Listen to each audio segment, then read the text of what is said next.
Well, it's finally that time of year that every motorcyclist dreads all summer, and that is the end of riding season.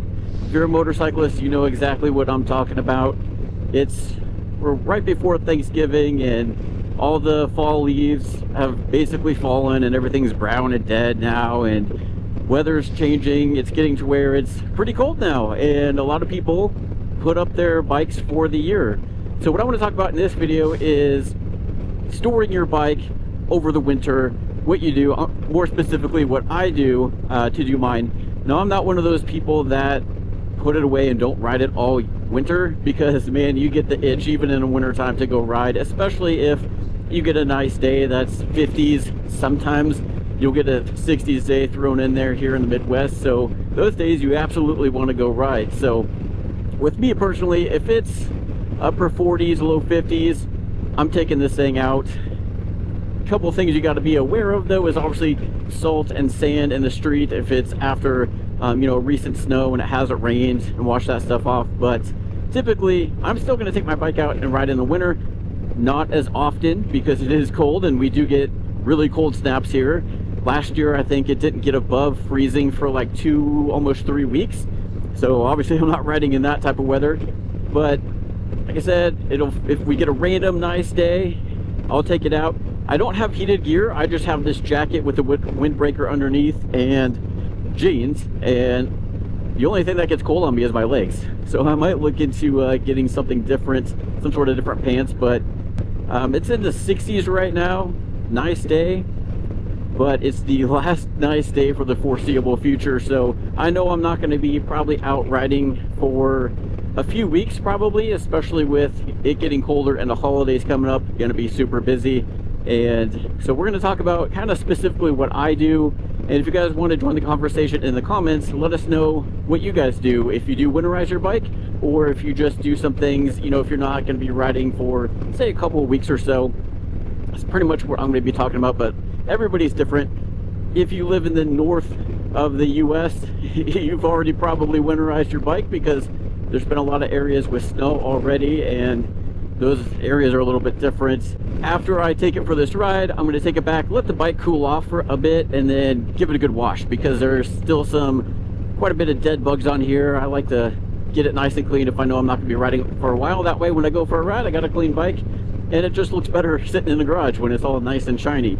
So it's been sitting in there, found some cobwebs on it and everything, because it's been about 2 weeks since I last rode it. So has a little bit of a layer of dust that just want to get it all nice and clean. So since it is, in the 60s, probably the last day I'm gonna be able to wash it for a little while. So I'm gonna give it a good wash, and I'll show you what I use, because the stuff I use you may have seen on YouTube before, and it is good stuff. It's not just all hype. And then after that, I don't really put any type of fuel stabilizer in the tank, just because it's probably going to be less than a month before I ride again. Like, I'm gonna ride it, so it's not like the gas is going to go bad between when I park it tonight and between the next time I ride it. So I don't really need fuel stabilizer. If you are going to go months without riding, probably couldn't hurt to put in some fuel stabilizer, but is it necessarily? Probably not. The other thing I do is hook it up to a triple charger, basically just something that keeps the battery charged. I just plug it into the wall outlet, and there is an adapter on the bike that plugs into and just keeps the battery charged.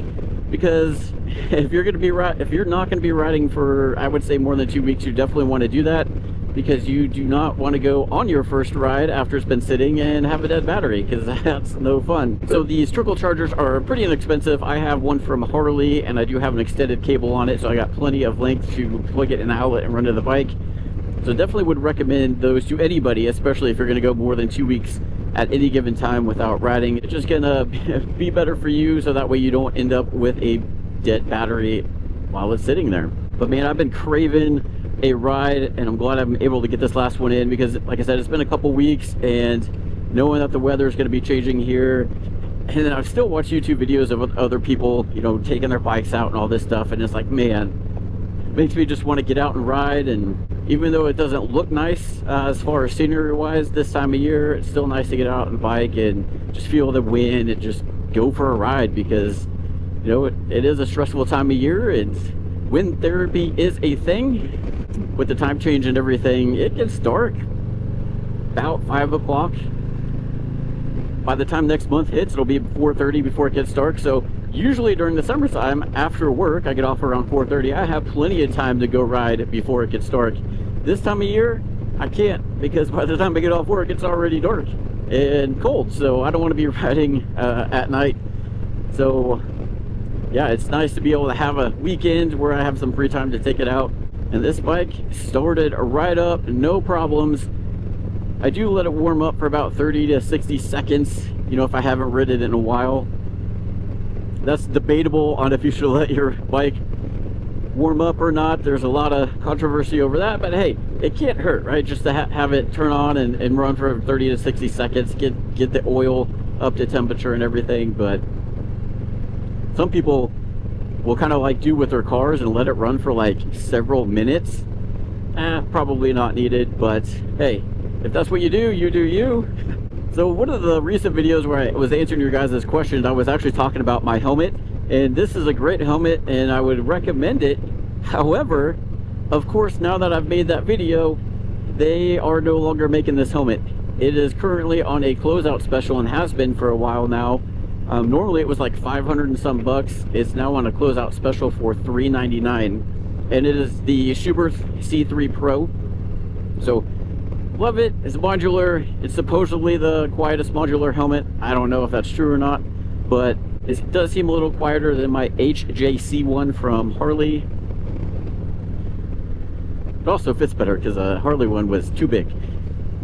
But the problem I'm running into is I needed a new visor because there are some deep scratches in this one, and I had it sitting on my foot pegs when I was putting my camera equipment away, and then it fell on the ground.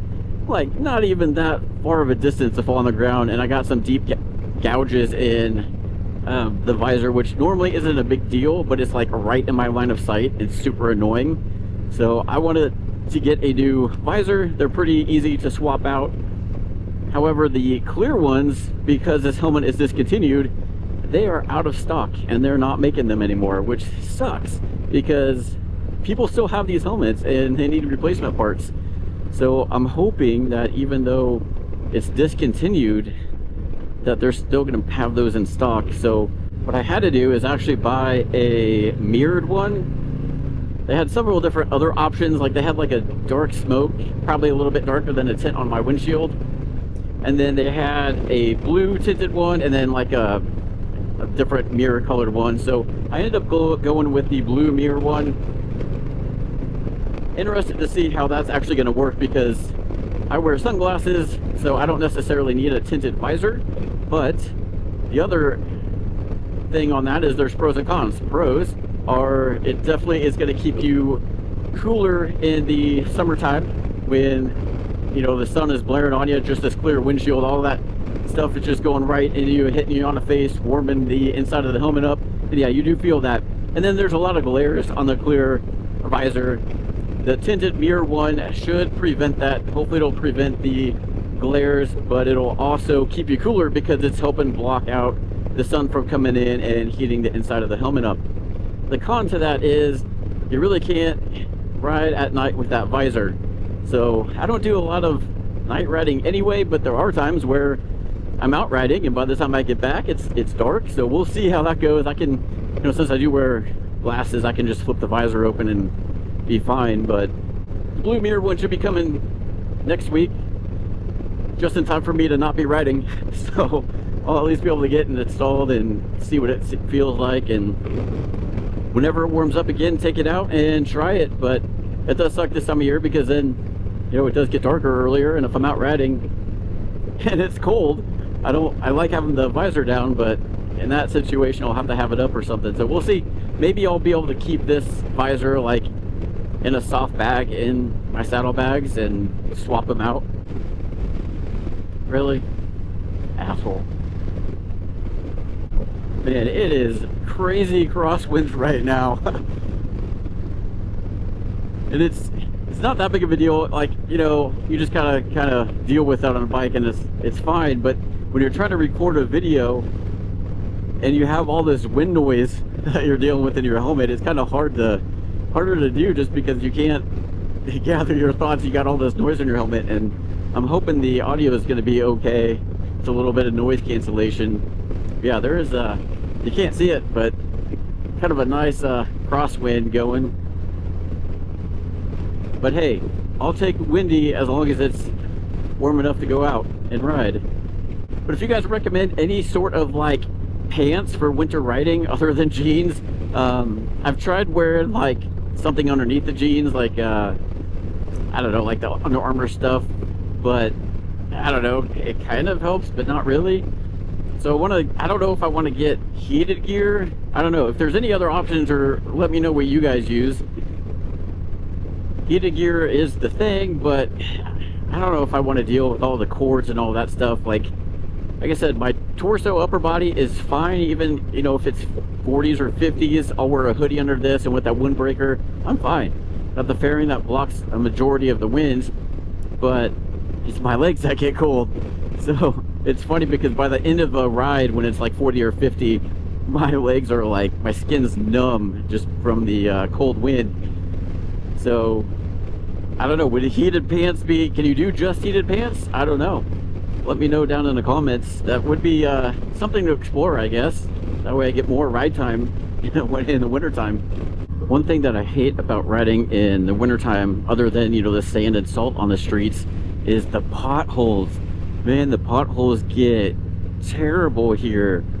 Like, we get a lot of freeze thaw action going on, and then, you know, when it snows or rains and it gets in those cracks and just causes a lot of potholes, and not just like little ones, like pretty massive ones to where it would suck to hit on a motorcycle. And they're going to be there all winter, usually until like early, you know, spring or summer. So you got to be real watchful, even more than normal in the wintertime, just because of all the stuff on the street and then all those potholes.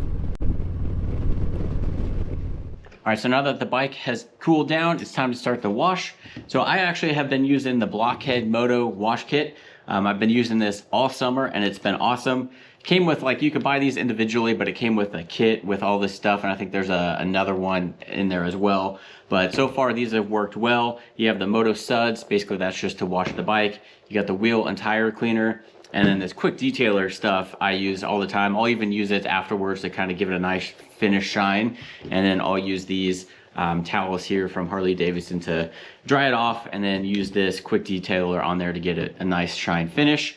And so stuff is actually really awesome. This stuff smells really good. My wife really likes the smell of it, so she uses it for her car. And then I just have these mitts that I got off of Amazon to actually soap it down. So let's go ahead and quickly wash the bike and get it all cleaned up and dried off, and we'll bring it back into the garage.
All right, so now we got the bike all nice and clean and shiny, all the bugs and everything off of it. The Blockhead Moto stuff works really well, especially that detailed cleaner. It'll get off all the stuff that the wash doesn't get, like some stuck on residue or bugs or whatever, so it makes it nice and shiny, and it smells good. So there you go. You got a nice, clean, smelling good bike. So now from here, the only other thing I do from here is I have this Harley Davidson, I guess you could call it a trickle charge or whatever, but I just plug it in, and then it comes with the cord, but I have an extension because of where I used to have it.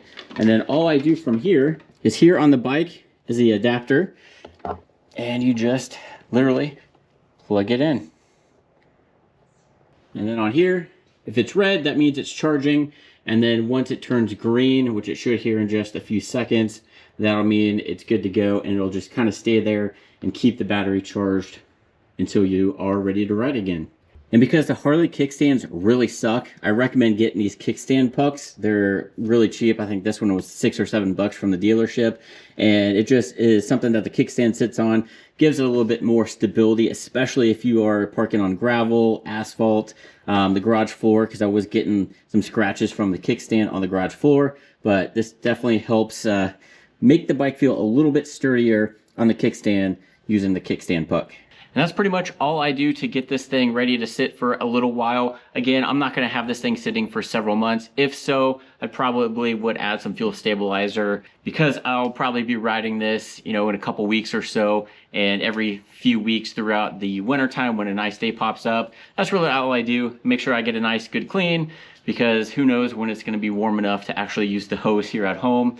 If I do hit that 10,000 miles, I'll send it down to get the service done, and usually they can wash the bike off there. Because riding in winter, the one time that does suck is actually getting salt and stuff on the bike. You do want to kind of try and rinse that off or wipe it off as best as you can after your ride. Other than that, got it nice and cleaned, and have it sitting on that trickle charger to make sure the battery stays nice and charged for next time I'm ready to take it out. It'll start right up. And those of you that do an actual full winterization on a bike and don't ride it for several months, let us know down in the comments what kind of stuff that you guys do. Or if you're like me and you do something different, let us know in the comments. It's always nice to see what other people are doing. If you guys like this content, hit that subscribe button. I know that 97% of you that watch these videos are not subscribed. It's totally free to just hit that button, and then that way you can be notified when we come out with more videos on the Lowrider SD or motorcycle related content in general. We'll eventually catch you on the next video.